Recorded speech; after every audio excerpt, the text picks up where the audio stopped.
The reason why the good news is not leaving the church is because the gospel, the true gospel of Christ, is not being taught. Wow. Instead, listen, we have allowed for unchecked sin in the house of God. Watered down worship. Ooh, watered down worship. Phony prophecy. False faith.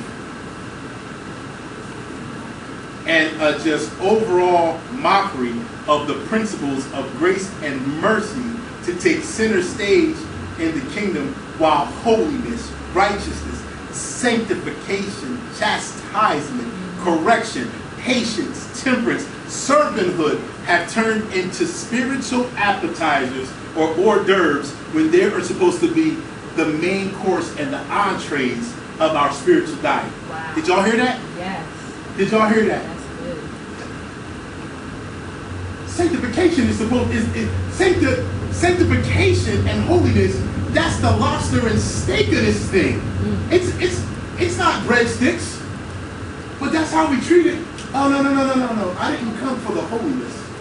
I didn't come to learn how to live sanctified. I came to learn how to get paid. I can't. Guess what? That stuff don't work without. I mean, I don't care. You can go to Olive Garden all day. Olive Garden will try to fill you up on bread. Yes. How many people go to Olive Garden for bread? You just go for the bread? Oh, hands down, y'all messing up my whole time. I'm going to Olive Garden for the olive. I don't go for the matter of fact, when they start coming with the bread, I'm like, no thank you. Take my order.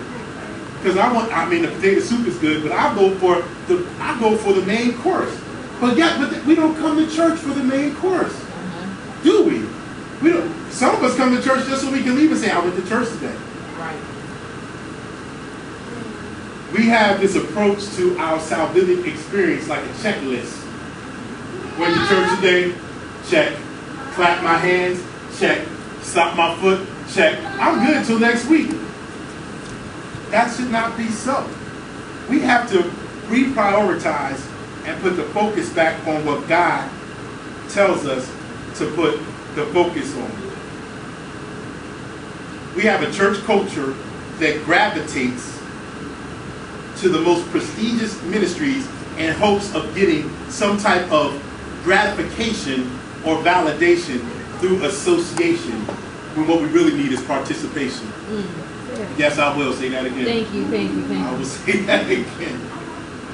We have a church culture right now that gravitates to prestigious ministries in hopes of getting some type of gratification or validation through association, when what they need is participation. And the thing about it is, these churches that they gravitate to, they understand that participation is necessary for them to get that fulfillment, but what they're teaching them is to participate in the wrong things. Nobody pushing to participate in holy, and participation means you need to get intimate with God. Your intimacy with God, because we're the church, it's not about where you are. Your intimacy with God will give you fulfillment and validation no matter where you are.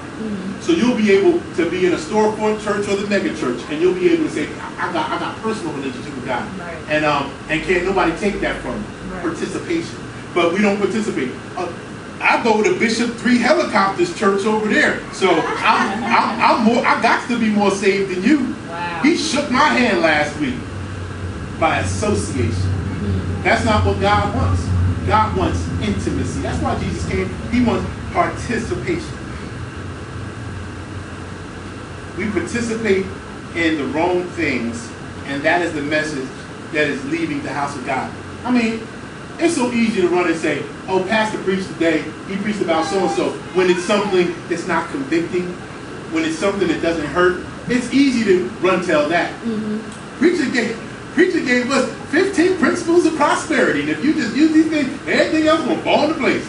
Oh, really? What did he say? Everybody wants to hear that. How can I get rich with principles of prosperity? But when you say, nobody running out your man, pastor talked about getting my house, and oh no, that's none of his business. Right.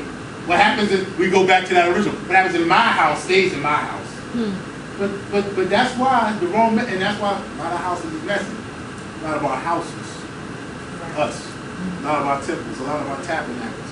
So we gotta first return to making sure the right message is leaving the house of God. How is it that people can go to church week after week and can leave church bitter and hurt if the true gospel is coming forth? Have you ever noticed somebody like that goes to church every week and they never happy, never content, ain't growing, no change, no breakthrough, but and in reality, they go in the other direction. They're becoming less content, becoming mean-spirited, bitter, angry, and you can see it, and you're like, I don't want no parts of that church. That's how church, that's the transformation church gives you, no empowerment. How is that?